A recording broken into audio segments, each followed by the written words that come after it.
Diana said, I don't believe in memory wipe. Can I mail you? How? It's about memory wipe. Worth listening. Yeah, I'm fine. I know the scriptures quite well. I mean, I really believe what it says. I'll just do this real quick. Isaiah 65:17. Just let it say what it says. For behold, I create new heavens and a new earth, and the former shall not be remembered nor come to mind. What are you going to do with that? The former heaven and the former earth shall not be remembered nor come to mind. How can you remember anything of your experiences on this earth if you don't remember the setting of the memory? He's literally not, this brain, your brain is not coming with you into your new body. He's giving you a new one. It's a fresh hard drive. Not going to remember anything. All this is going to be new. It's going to start all over again. It's going to be a renew.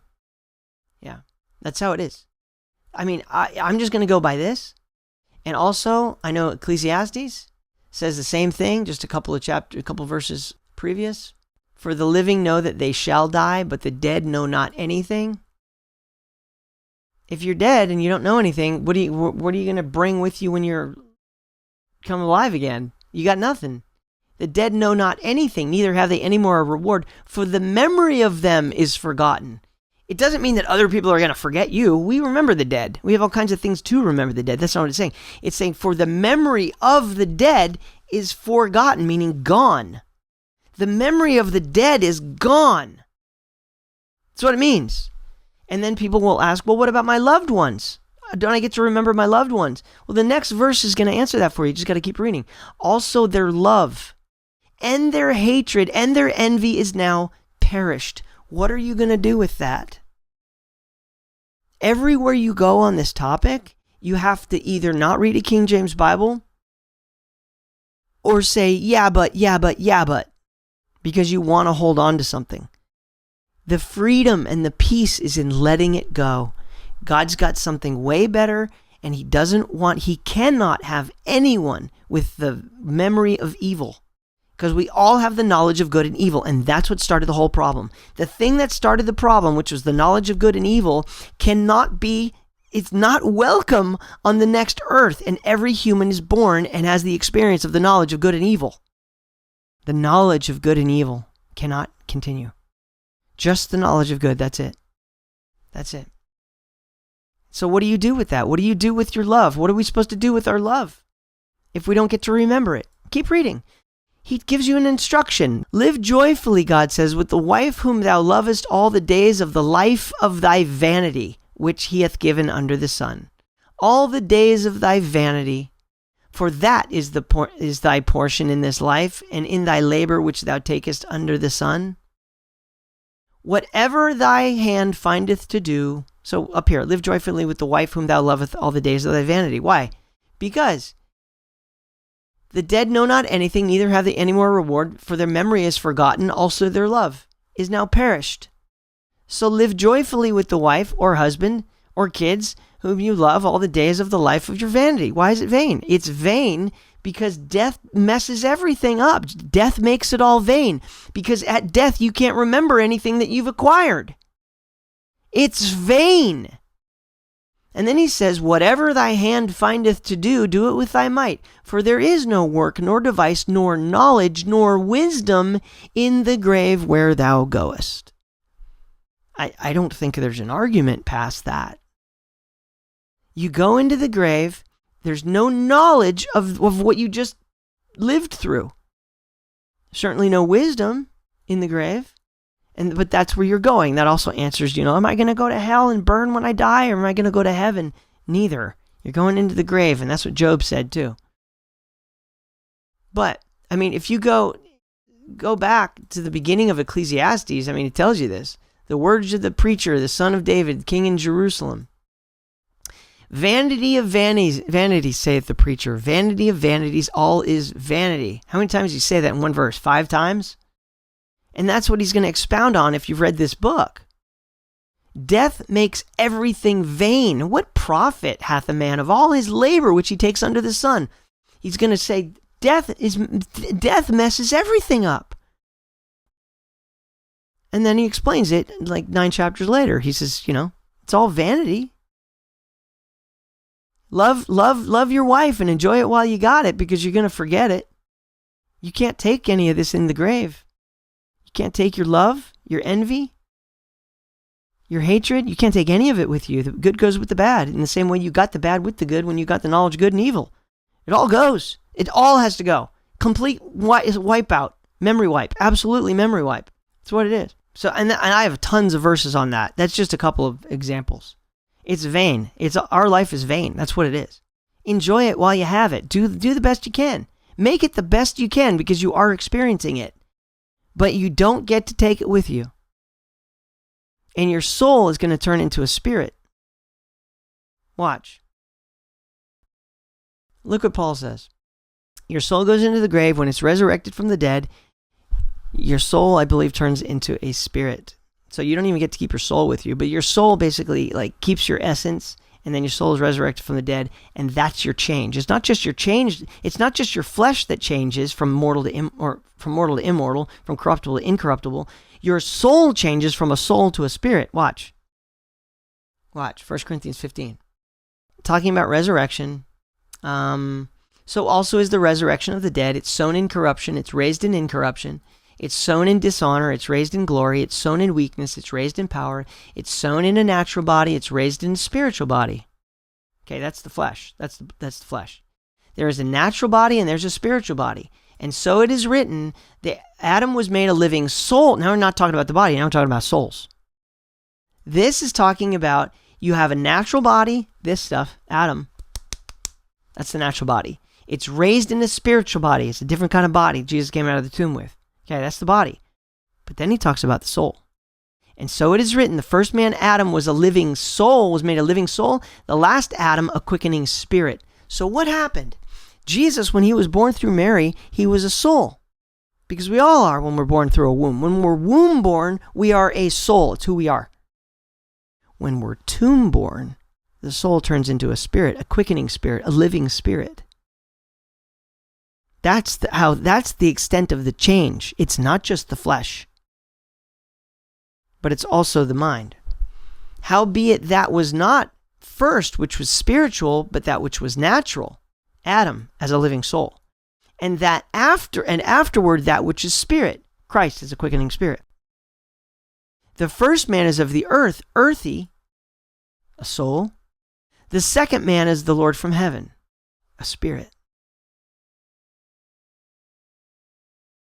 As is the earthy, such are they also that are earthy. Adam, a soul. And as is the heavenly, such are they also that are heavenly. A spirit. Christ. And as we have borne the image of the earthly, Adam, soul, we shall also bear the image of the heavenly, Christ, spirit. Now this I say, brethren, Israelites, that flesh and blood cannot inherit the kingdom of God. 1,000-year reign of Christ, immortal, spirit. Neither does corruption inherit incorruption. Behold, I show you a mystery. We shall not all sleep, we shall not all die, but we shall all be changed. From corruptible to incorruptible, from mortal to immortal, from natural to spiritual, from soul to spirit. When? In a moment, in the twinkling of an eye at the last trump, which is the seventh trumpet in Revelation. It's part of a series, which Paul doesn't talk about the series, but Paul knew about the series because he knew the writer of Revelation. For the trumpet shall sound, and the dead shall be raised incorruptible, and we shall be changed from natural to spirit, from earthly to heavenly, from soul to spirit, from mortal to immortal, from corruptible to incorruption. For this corruption must put on incorruption, and this mortal must put on immortality.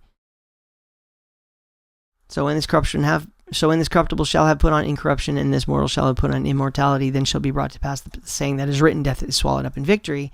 He will swallow up death in victory. So this is a prophecy about Israel, not about us. Right? He will swallow up death in victory. And the Lord God shall wipe away tears from all faces. Right there. There's your memory wipe. There's your memory wipe. Actually, there's another memory wipe, really.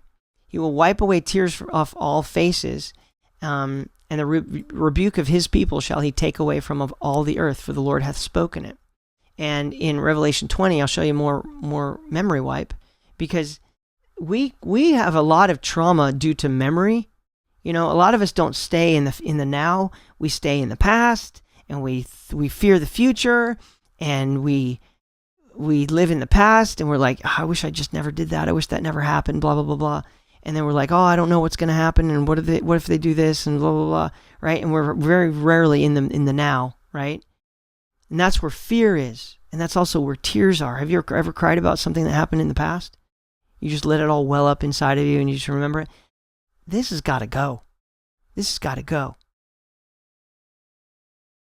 Revelation 21:5. This is us. This is after the kingdom. And God shall, because this is right here. I saw a new heaven and a new earth, and the first heaven and the first earth were passed away, and there was no more sea. And the sea is the sea of humanity. I did a whole video on that. And then there's a new Jerusalem coming down. And but this is at the end of the kingdom. This is after Jesus Christ and the Israelites reign. And it says that the tabernacle of God is with men, and he will dwell with them, and they shall be his people, and God himself shall be with them and be their God. That's all of us. God right now, as far as the Bible is concerned, only claims to be the God of Israel. That's what he calls himself, the God of Israel, the God of Israel, the God of Israel, the God of Israel, the God of Israel. Jesus is the King of the Jews. But we want to take it and we think it's ours. It's our stuff. It's not. It's their stuff. But at the end, it all becomes ours. We just have misplaced it. We've taken everything like early before it belongs to us. We took it. The tabernacle of God is with men, not just Israel, on a new earth. Because that's what this is. I saw a new earth. And God will dwell with the people. They shall be his people, and God himself shall be with them. That's where he changes from being the God of Israel to the God of the people. And God shall wipe away all tears from their eyes, and there shall be no more death, and no more sorrow, nor crying, neither shall there be any more pain, for the former things are passed away. The former things are also memories, as we already saw.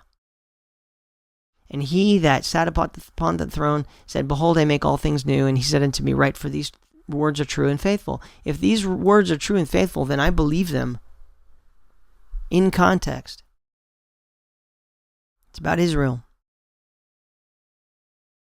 It's about Israel. And, you know, if you don't like the phrase memory wipe, then don't use it. But that's what he's doing. He's wiping. That's why I coined that phrase. Because of this verse. Because God uses it. God shall wipe away all tears from their eyes. Right? You can't just remember. It's not like you can have a brain that's just going to remember good stuff. Right? How do you do that? Our brains are filled with good and bad. Why? Because these are the brains with the knowledge of good and evil. You can't split this brain and be like, I'm going to get rid of the bad stuff and just keep the good stuff. You can't do that. These brains, because they're from Adam, these are knowledge of good and evil brains. They're going to turn to dust, thank God. And we're going to get a new one that has not been corrupted. This is corrupt. Some worse than others. Hopefully that makes sense. That's my position. You can believe whatever you want. But I recommend that you just believe what it says, as it says that all memory shall perish. Death is a memory wipe, but he's going to make all things new. Thank you for getting to the end of this video. Please give it a like if you would. And just know that this is a very small edited portion of a 4-hour live stream that I did with the members of the channel. It has a ton of information. If you're interested, I'll link it on the screen here, also in the description below. Thank you so much for your support. And to my members, of course, this would not happen without your support. God bless.